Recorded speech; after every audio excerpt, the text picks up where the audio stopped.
우리가 많이 읽은 본문이죠. 골리앗 들어보셨어요? 골리앗? 네. 교회를 안 다니는 사람도 다윗과 골리앗 이야기는 잘 알고 있죠. 네. 오늘 유명합니다.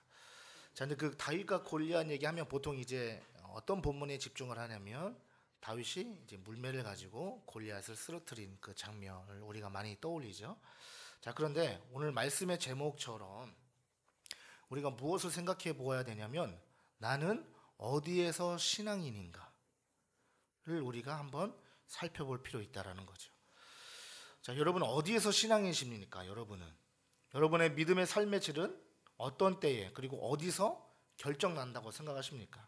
자, 오늘 본문은 우리가 익히 들어서 잘 아는 말씀인데, 자, 먼저 사무엘상 17장에서 대부분의 사람들은 좀 전에도 말한 것처럼 다윗과 골리앗이 싸우는 장면에 많이 집중을 합니다. 그런데 오늘은 다윗과 골리앗이 싸우는 장면이 아니라 그 바로 이전의 내용을 한번 살펴보자는 거죠. 자, 오늘 우리가 읽은 17장 1절에서 11절에는 다윗이 등장하기 전의 상황이에요. 등장인물로는 이스라엘 군대의 대표 장수인 골리앗, 그리고 사울 왕, 그 다음에 이스라엘 군대죠. 자, 오늘 우리는 사울 왕이 이끄는 이스라엘 군대와 그리고 골리앗을 선두로 한 블레셋 군대의 전투를 앞두고 있는 상황에서 사울 왕과 그리고 이스라엘의 모습에 한번 집중해 보자는 거예요. 자, 그리고 그들의 모습 속에서 하나님의 메시지를 우리가 함께 발견하자는 겁니다. 자, 본문에서 블레셋은 전쟁에 있어서 그들에게 아주 필승 전략이자 승리의 키워드가 있어요. 그게 뭘까요? 누굴까요? 바로 골리앗이에요. 골리앗을 전면에 내세우는 거예요. 그는 엄청난 거구였습니다. 뛰어난 전사였습니다. 그가 들고 있는 무기는 보통 우리가 혼자서 들 수 없을 만큼의 그런 엄청나게 크고 무거운 또 날카로운 그런 무기란 말이죠. 그러니까 전쟁에서 무엇을 하지 않아도, 특별히 뭘 하지 않아도 그냥 골리앗은 무기를 들고 서 있는 것만으로도 상대에게 엄청난 위압감을 선사하는 사람이란 말이죠. 자, 골짜기를 사이에 두고 양 진영이 대치하고 있는 상황에서 골리앗이 나서서 한마디 합니다. 자, 오늘 본문 8절을 보면 너희는 한 사람을 택하여 내게로 내려 보내라. 자, 1대1로 붙자는 거예요. 1대1로 붙어서 지는 쪽이 이기는 쪽에 노예가 되는 것으로 결판되자, 이렇게 말한 겁니다. 자, 그런데 비슷한 상대 같으면 1대1이면 좀 해볼 만하겠죠. 좀 해볼 만하다고 생각하겠지만 이거는 상대가 골리앗이니까 사울 왕과 이스라엘 백성들은 어떻게 됐어요? 바짝 쫄아버렸다는 거죠. 간이 콩알만해졌어요. 이 순간에는요, 그들은 그동안 자기들이 가지고 있었던 믿음도 없고요, 신앙도 없었습니다. 상대의 그 거대한 위력 앞에 두려움에 벌벌 떠는 자들이 되었다라는 거예요. 자, 그렇다면 이스라엘은 왜 그렇게 되었을까? 이들은 누굽니까? 이스라엘은 그들의 정체성이 무엇입니까? 바로 하나님의 선택받은 민족 아닙니까? 특히 우리가 사울 왕을 주목해 볼 필요가 있어요. 그는 어찌 되었든 간에 하나님께서 세우신 이스라엘의 초대 왕입니다. 전지전능하시고 우주 만물을 창조하신 유일하신 하나님을 섬기는 자였고, 그런 하나님께서 그의 백성들을 다스릴 자로 세우신 왕이었다라는 말이에요. 그런데 지금 그의 모습을 한번 보세요. 어떻습니까? 매우 형편없습니다. 그렇게 생각이 드십니까? 어쩜 이리 한심할까라고 생각되어지지 않아요? 왕이란 자가, 하나님 나라 공동체의 리더라는 자가 벌벌 떨고 있으니 이게 말이나 되느냐는 말입니다. 자, 사울은 세상의 힘 앞에 참된 믿음의 행동을 보이지 못했습니다. 하나님 나라 백성으로서의 그 정체성대로 행동하지 못했다라는 거예요. 여러분, 이스라엘이 어떤 나라입니까? 이스라엘 백성들은 스스로 하나님의 선민이라고 대단히 자부심을 갖고 살아가는 민족 아닙니까? 하나님을 향한 그들의 열정은요, 율법을 세분화할 정도로 열정이 대단합니다. 그런데 어찌 이렇게 행동할 수 있는가라는 말입니다. 결국 그들은 예루살렘에서만 뜨거운 신앙인이었던 거예요. 오늘 사울왕과 이스라엘 군대의 모습에는요, 그들이 그토록 자부하는 그 뜨거운 신앙의 대상인 하나님을 향한 신뢰와 믿음이 전혀 없는 자들입니다. 예루살렘에서는 그렇게 열심히 제사하고 예배드리고 율법도 지켜가면서 믿음을 지키는 자들이 정작 세상과의 전쟁에서는 형편없는 모습을 보이고 있지 않습니까? 그들의 신앙과 믿음은 다 어디로 갔습니까? 여러분, 이 말씀은요, 우리에게 거울로 우리 자신을 비추고 있는 것과 같습니다. 우리의 모습도 이와 같은 면이 없지 않은지 되돌아봐야 되는 거죠. 교회에서는 그렇게 신앙이 좋고 믿음도 좋은 것 같고 열심히 기도도 하고 예배에 빠지지도 않고 헌신하고 봉사하고 온갖 믿음 있는 소리는 다 하는데 정작 중요한 진짜 믿음이 드러나야 할 세상 속에서의 삶은 어떠하냐라는 말입니다. 교회에서는 신앙인인데 세상에서는 이순신인 거죠. 목사님 갑자기 이상한 소리 하는 것 같다고 생각하시는데 내가 예수님 믿는 것을 저들에게 알리지 마라 하는 것과 같은 거죠. 여러분, 정말 세상 속에서 하나님을 철저하게 신뢰하고 믿음의 성도다운 삶을 살고 계십니까? 아니면 말씀 앞에서 물러섬 없어야 할 때 두려워 떨며 고민하며 걱정하고 세상과 적당히 타협하며 살고 있지는 않습니까? 만약 그렇다면 오늘 우리는 사울 왕과 이스라엘의 그 모습 그대로 따라가고 있는 것입니다. 그래서 제가 서두에 질문한 거예요. 여러분은 어디에서 신앙인이냐고요. 한번 생각해 보세요. 교회에서만 성도입니까? 아니면 세상에서도 성도입니까? 사도 바울처럼 믿음의 경주를 하면서 주님 부르시는 그날까지 세상을 변화시킬 성도로서의 삶을 살고 있는지, 아니면 그 믿음의 경주가 교회 밖을 나가면 잠시 멈추거나 쉬고 있는지. 그래서 기독교 영성가이자 철학자인 달라스 윌라드라는 교수가 있는데 그분이 이렇게 말했습니다. 믿는다는 말이나 확신만으로는 진정한 믿음이 아니다. 그것이 진실인 것처럼 행동할 때에야 비로소 진정으로 믿는 것이다 라고 했다는 거죠. 진짜 믿음은 진짜 행함이 있어야 된다는 거예요. 그런데 우리가 여기서 한 가지 짚고 넘어가야 될 게 있어요. 만약에 크게 두려워 떨고 있던 사울 왕이 그 순간 딱 그 시점에서 골리앗이 막 나와가지고 하나님을 모욕하고 너네 나한테 아무것도 안 돼 라고 할 때 그 벌벌 떨던 사울 왕이 그 순간, 믿음 없던 사울이 그 순간 무시무시한 골리앗과 싸워 이길 수 있다는 믿음이 있었다면, 그 순간 두려워 떨지 않았다면, 그래서 사울 왕이 골리앗과의 대결에 참여했다면 하나님께서 승리를 주셨을까요? 아멘.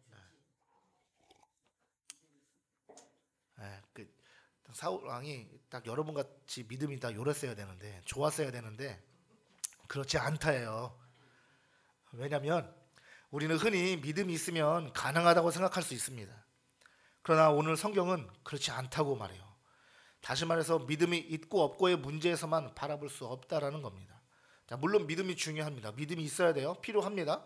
그러나 믿음이 없어서가 아니라 사울은 이미 그 믿음이 있기 전에 그 전에 하나님과의 관계가 틀어졌다라는 거예요.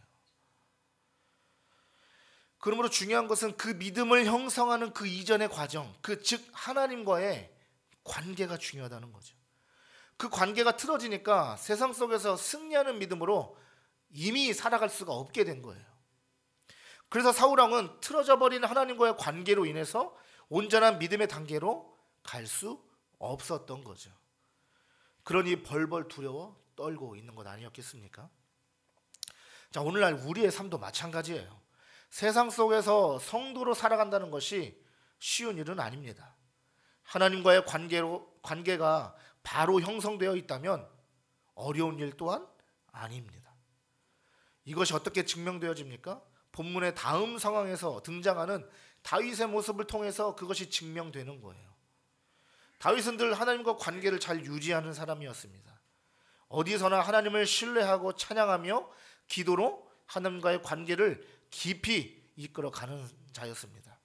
그러기에 골리앗을 이길 수 있었던 그 믿음이 바로 이런 평상시 평상시 하나님과의 깊은 관계에서 비롯되었다라는 거죠. 오늘 읽지는 않았지만 사무엘상 17장 47절의 말씀을 보면 이렇게 기록하고 있습니다. 또 여호와의 구원하심이 칼과 창에 있지 아니함을 이 무리에게 알게 하리라. 전쟁은 여호와께 속한 것인즉 그가 너희를 우리 손에 넘기시리라. 아멘. 여러분 다윗을 보세요. 다윗이 이때 나이가 몇 살이라고 그래요? 청소년 나이에요. 청소년 나이. 청소년 나이에 지금 골리앗 앞에서 이런 이야기를 하고 있는 거예요. 하나님이 우리에게 넘기신대요. 담대합니다. 겁이 없습니다. 어떻게 이럴 수 있을까요? 그는 평상시에 하나님을 100% 신뢰했기 때문이에요. 그리고 담대한 믿음이 있었습니다. 더 나아가 하나님을 향한 온전한 신뢰와 믿음이 쌓이기까지 그는 평소 하나님과 깊은 교제가 있는 사람이었다라는 거죠. 이 깊은 관계를 다윗은 늘 유지했고 실수하고 죄를 지었어도 옷을 찢어가며 통곡하는 회개를 할 줄 아는 그런 사람이었다라는 거예요.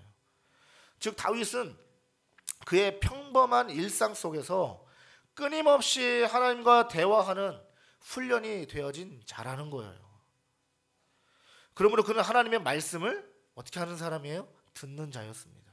그런 말씀을 사모했고 또 말씀대로 살고자 했습니다. 찬양을 또한 즐겨하는 자였습니다. 그러나 오늘 두려워 떨고 있는 자 사울을 보세요. 그는 하나님과의 관계에서부터 어긋났습니다. 하나님을 향한 신뢰도 없었고요. 전쟁에서 승리하리라는 믿음도 없었습니다. 그저 뭐만 하고 있어요? 두려워만 하고 있습니다. 바로 하나님과의 관계가 문제예요. 하나님과의 관계가 잘 형성되면 세상의 삶 속에서 순간순간 말씀이 기억납니다. 성도로서의 마땅한 삶의 행동이 요구되어지는 순간 믿음의 가치관과 기준이 분명하게 그리고 선명하게 내 안에 제시되어지고 그 말씀이 나를 이끌어가는 거예요. 그래서 성도의 삶은 하나님 나라와 세상 나라라는 사이에서 항상 긴장선에 있는 것입니다. 성경 이외에 우리를 깨어있으라 근신하라 하겠어요. 그래서 세상에 정복당하며 사는 것이 아니라 믿음으로 오히려 정복하는 삶을 살아야 하기에 늘 깨어 있어야 하는 것입니다. 이 긴장선이 없어지는 순간은 하나님과의 관계가 틀어져 버리는 순간입니다. 그렇게 긴장이 없어질 때 우리는 세상 앞에서 성도로서의 본분을 잊은 채 적당히 타협하든지 아니면 아예 세상에 잡아먹히며 승리가 아닌 믿음 없는 패배자의 모습을 하게 되는 거죠. 시편 27편 11절과 13절의 말씀을 한번 보겠습니다. 시편 27편 11절과 13절의 말씀. 여호와여 주의 도를 내게 가르치시고 내 원수를 생각하셔서 평탄한 길로 나를 인도하소서. 내가 산 자들의 땅에서 여호와의 선하심을 보게 될 줄 확실히 믿었도다. 여러분 이것이 다윗의 늘 일상이에요.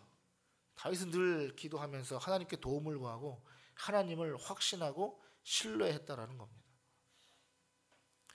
우리는 우리의 신앙을 되돌아봐야 될 줄 믿습니다. 사울 왕은요 자신을 되돌아보는 과정이 없었어요. 우리가 교회 안에서만 신앙인인지 아니면 세상 속에서도 성도로서 바른 믿음을 가지고 살고 있는지 점검해야 합니다. 교회에서만 거룩한 척하고 세상에서는 비그리스도인들과 같이 별반 다를 게 없는 모습으로 살아가고 있는지 우리 자신을 봐야 합니다. 우리도 세상 사람들과 똑같이 행동한다면 사람들이 그 앞에서 그래 괜찮아 다 그렇게 사는 거야 라고 말할지 몰라도 결국에는 뒤에서 비웃어요. 야 예수 믿는다고 하는 사람들도 다 별거 없더라 다 똑같던데 뭐 어때 괜찮아 이런 말이 나오게 되는 거죠. 그래서는 안 됩니다. 다윗처럼 믿음의 사람인 것을 우리는 세상에 확실하게 보여줘야 됩니다. 아무리 세상이 타락하였고 진리에 대한 탐구가 없고 관심이 없는 이 세대라고 하지만 그러나 인간 본연의 모습은 그 인간의 중심은 진리에 대한 목마름이 있다라는 사실이에요. 그래서 세상은요 진짜 보기를 원해요. 그런데 진짜 성도가 많이 없는 것 같은 게 문제죠. 여러분 그게 보이십니까? 사람들이 다 평안해 보이고 요즘 뭐 다 잘 먹고 잘 살고 해외여행도 엄청 잘 다녀요. 잘 꾸미고 잘 사니 별 생각 없는 것처럼 보이십니까? 아니에요. 겉으로는 그럴지 몰라도 그들의 영은 절규하고 있다는 사실입니다. 그들은 진짜를 보여달라고 진리를 보여달라고 그렇게 그들의 영은 절규하고 있다는 사실이죠. 그래서 결국 진짜 보기가 힘들어서 진짜 같은 것들에 그들의 몸과 영혼이 빼앗길 뿐인 거죠. 여러분 직장에서나 학교 혹은 가정에서 믿음이 없는 자들 앞에서 불의에 타협함이 없고 신앙과 믿음을 지키는 데 있어서 방해가 되는 것이 있다면 과감하게 끊어버릴 수 있는 용기를 보여주는 삶이 우리에게 필요하다라는 것입니다. 하나님과의 관계를 무엇보다도 중요하게 여긴다면 세상적인 가치관을 내려놓을 필요가 있다라는 거예요. 그런데 이러한 삶을 보여주지 못하니 세상 사람들이 그리스도인들을 통해서 어찌 진리를 발견하겠으며 어떻게 예수 그리스도를 바라볼 수 있겠습니까? 뭐라 그래요? 너나 잘 믿어라. 어제 우리 서민희 사모님이 저한테 어떤 예시 누가 쓴 거를 이렇게 보여줬다고 하는데 여러분 예수 믿어야 천국 갑니다. 천국은 너무나 좋은 곳입니다. 여러분 천국 가야 됩니다. 그랬더니 어떤 사람이 이렇게 얘기했대요. 그 좋은 천국 너 먼저 가라고.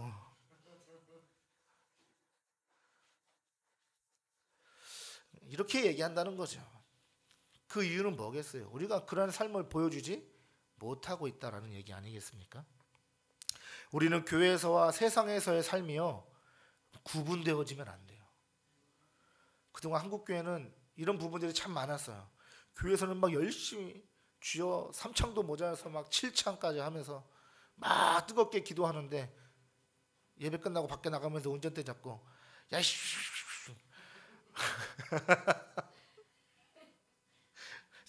제가 누구를 콕 찍어서 한 얘기는 아니에요. 다 많이 그래요. 우리가 그런 모습들이 있다라는 거죠. 교회에서 모습이나 세상에서의 모습이 여러분 똑같아야 됩니다. 그래서 여러분들이 이 시대에 필요한 진짜 성도가 되어서 믿음으로 세상을 이기고 정복하는 삶을 살아내시길 바랍니다. 교회 안에서 친절하고 정직하고 거룩하고 헌신하고 섬기며 사랑하고 기도하고 말씀도 듣고 성경 공부도 하고 무엇보다도 하나님을 사랑하는 데 있어서 필요한 모든 것들을 내가 다 동원하면서 신앙생활을 하고 있다면 여러분 밖에서도 그와 같이 열심히 살아가십시오. 꼭 그렇게 살아내셔야 됩니다. 직장에서 가정에서 그 외 여러 곳에서 반드시 교회에서의 모습이 밖에서의 모습과 같이 똑같아야 된다는 거죠. 다윗과 같이 골리앗이라는 세상의 두려움 앞에 전혀 굴하지 않는 믿음으로 승리하고 복음으로 정복하는 삶을 살아내시길 주의 이름으로 축원합니다. 여러분 그것이 진짜 성도입니다. 다시 한번 질문하겠습니다. 여러분은 어디서 신앙인입니까? 교회에서만 신앙인입니까? 아니면 밖에서도 신앙인입니까?